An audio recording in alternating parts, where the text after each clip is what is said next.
please subscribe and don't forget to press the bell icon to get notified whenever we upload a new video. It's just about 1 hour to the budget, exactly 60 minutes, and you must say that the market is on its front foot, as it were, except for the mid-caps where things are a bit flat. But even then, the advance declines is 2 stocks advancing for 1 stock declining.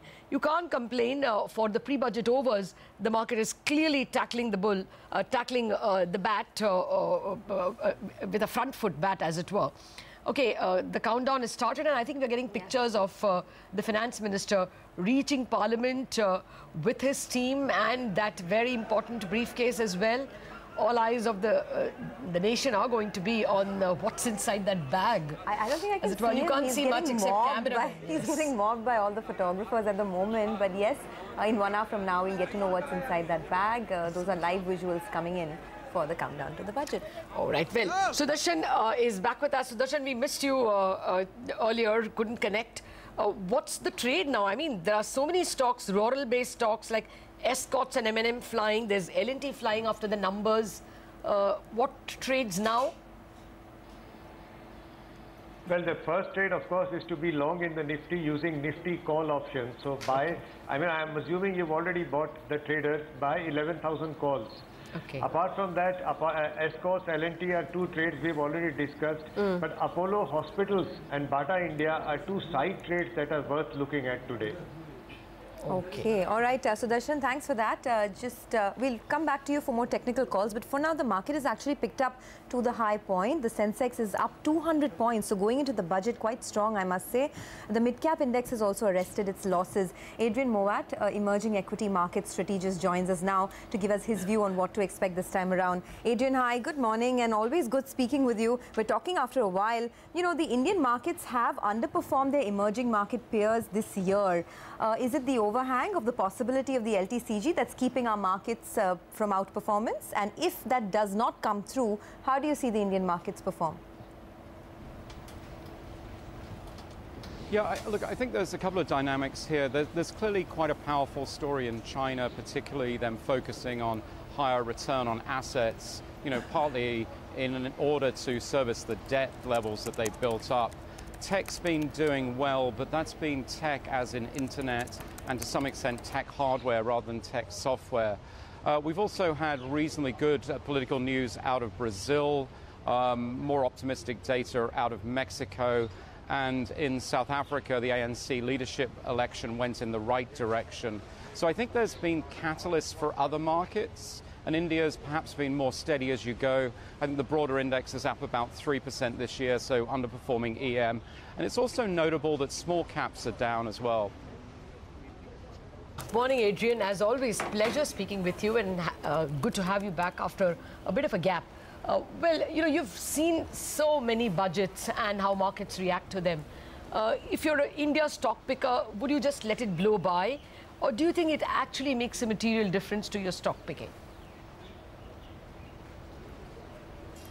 Yes, I think the significance of budgets has declined over the years, which is probably one of the benefits that you have of the, allowing the private sector in India really to take over the growth momentum. We've had some very major changes, particularly GST, and obviously GST, the revenue from that has been disappointing. We've had demonetizations. We've had some big macro events that have been important. I think the idiosyncratic issues of the budget are small. The expectations are for perhaps some populist measures. You know, we've got a deadline for an election early 2019, and maybe there's a temptation for a little bit of a giveaway and maybe give the government a flexibility to call the election earlier. But that does seem to be discounted in the stocks and the research reports that you're seeing. I think it's maybe, you know, does this tell us a little bit about the political timing as opposed to give us a really strong guidance about which sectors to be overweight or underweight?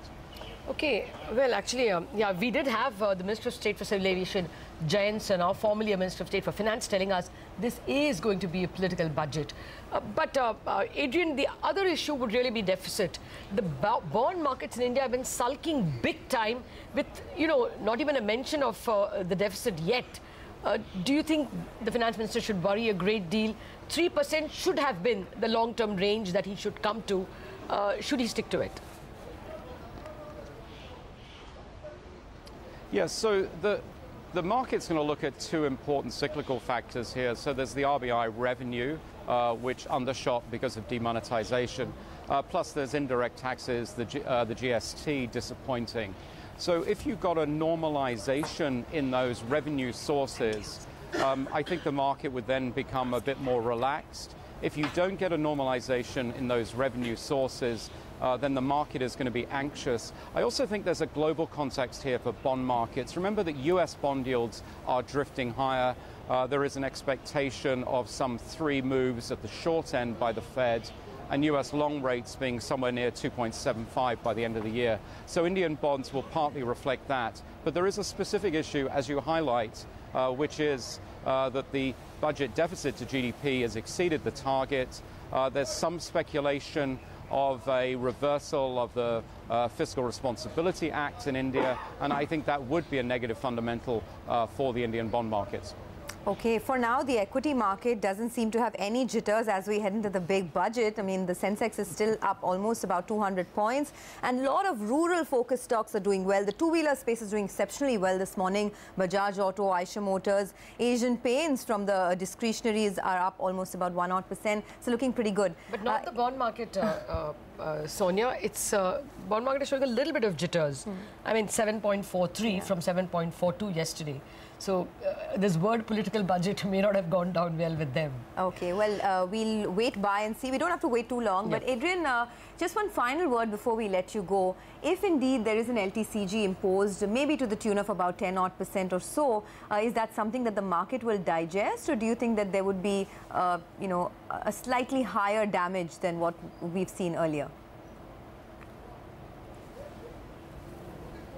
I think that sort of sits with the sort of previous, comments.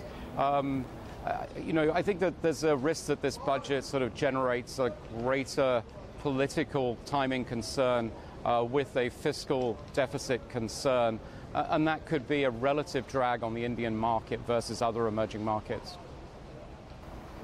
Okay. Well, just a final question.